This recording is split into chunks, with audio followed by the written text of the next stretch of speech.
Dungeons & Dragons meets Stranger Things in an all-new box set called Welcome to the Hellfire Club, designed to capture the feeling of playing D&D with Eddie Munson and the gang in 1986. But D&D has changed a lot in the last 40 years, so how does this version of Dungeons & Dragons really work? As in, how can this one set feel familiar to both experienced, nostalgic D&D players and to new fans introduced by the show?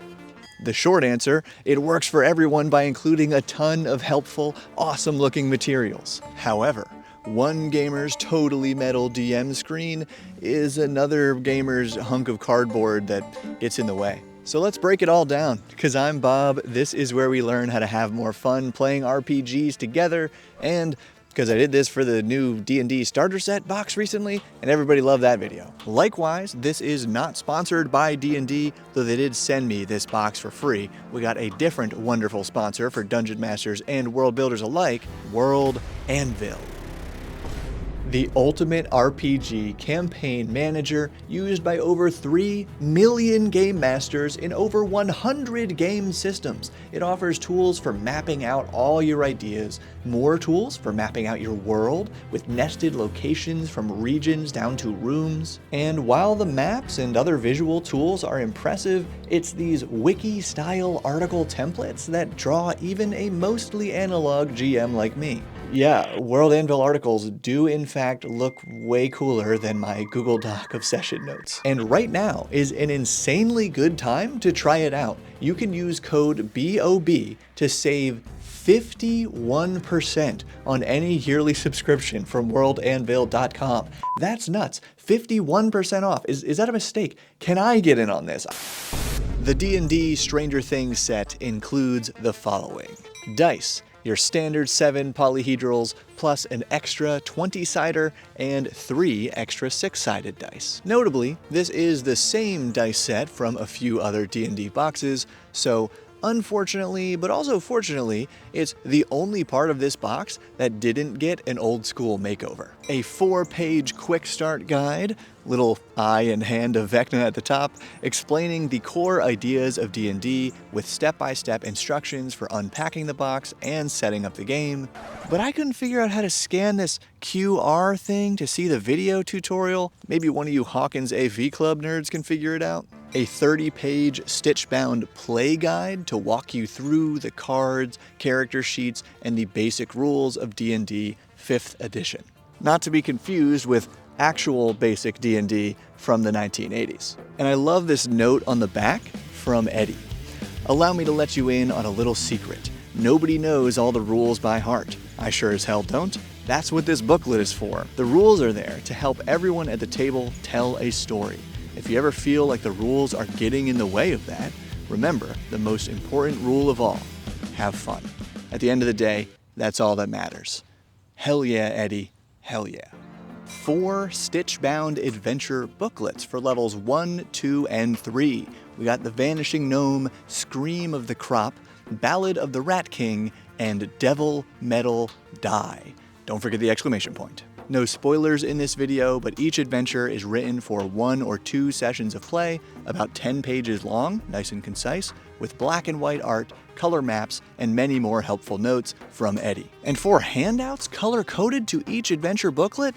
Genius! 5 maps on double-sided posters, so that's 1 for each adventure, and 1 map of Grey Hawkins.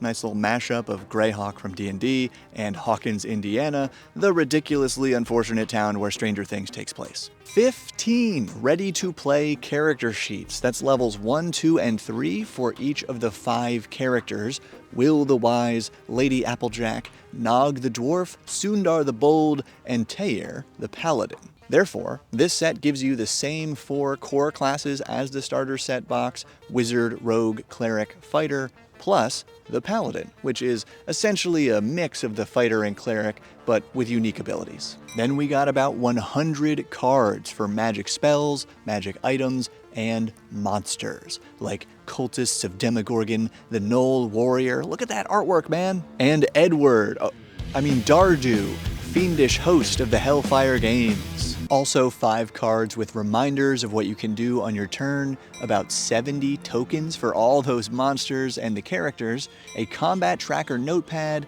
the totally metal DM screen with helpful tables and rules reminders on the back, and last but certainly not least, a crisp and vibrant Hellfire Club poster on the back of the Gray Hawkins map, and a black and white 4x6 photo of the club members in 1986 with another great message from Eddie on the back.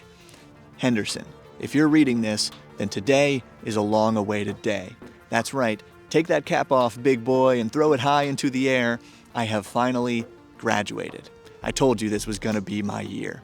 Consider this the last will and testament of Eddie the Banished.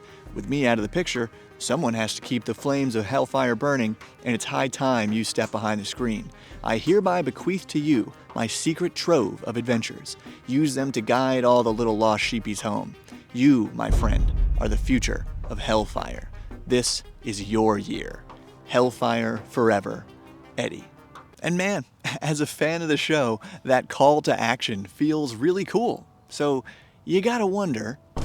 Okay, first, speaking of calls to action, this is a great time to give the video a thumbs up if you're finding it helpful thus far, to comment if you have any questions about this box set, and remember that using the affiliate link below to check it out will earn me a tiny commission from the purchase at no extra cost to you.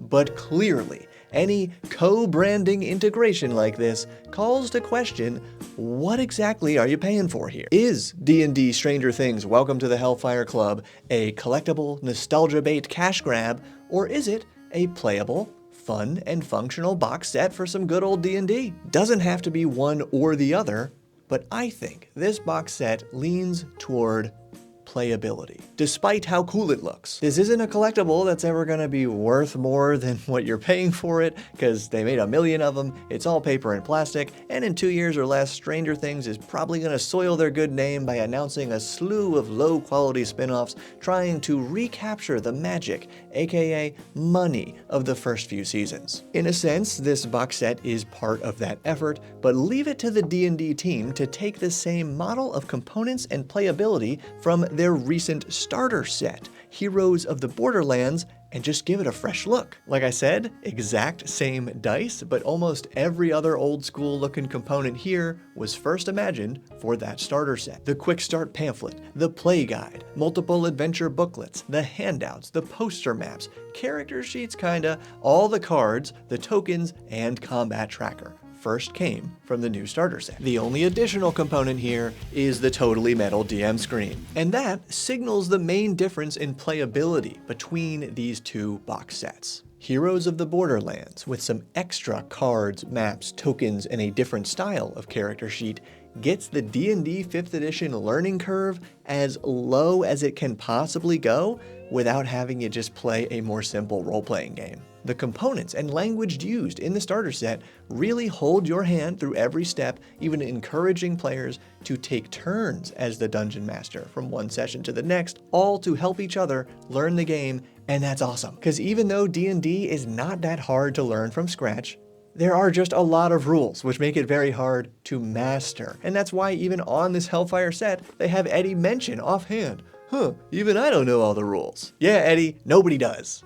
But to be clear, this Hellfire set still seems pretty good for brand new players, and I'd certainly say that by including all of these same components with the clear basic rules, it is better at teaching D&D than the original D&D 5e starter set from 2014, but this old set is only like half the price, so you gotta wonder. Related to collectible versus playable, but worth its own section, at the bottom line, this Hellfire set costs 50 US American buckaroonies. The exact same price and same decent quality materials used in the new starter set, with basically the same amount of components, and these both have way more components than any of these previous cheaper sets. Check out my recent review of the new starter set or my brand new D&D buyer's guide video for more info on those other boxes, but my overall impression is that folks who like the new starter set will love this Hellfire set because it expands your growing collection of cool dice, simple adventures, monster tokens, character options, handy cards for spells and items and monsters, and it includes the Totally Metal DM screen. But is it totally metal?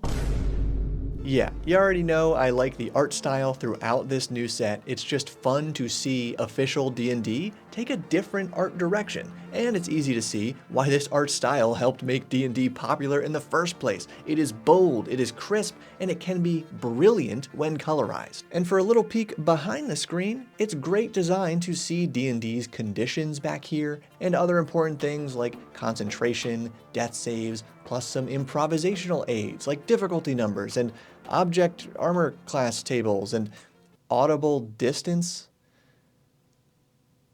Okay, yeah, much like my recent starter set review, I think my personal biggest complaint with this set is the game system it uses. Again, D&D 5th edition is not that hard to learn, and I generally love these first levels of play. That's why I like the box sets, because these fundamentals are simple and are very fun. But as you can see from the DM screen charts, or the word count on the character sheets, and even Eddie's note on the rulebook saying it might feel like these rules get in the way, I tend to agree with you, Eddie. So I kind of wish these box sets actually reduced D&D to its fundamentals, truly creating a basic set for D&D 5e like they did back in the day, not even mentioning rules for audible distance or different kinds of obscured areas or so many conditions that you need them to be referenced on the DM screen.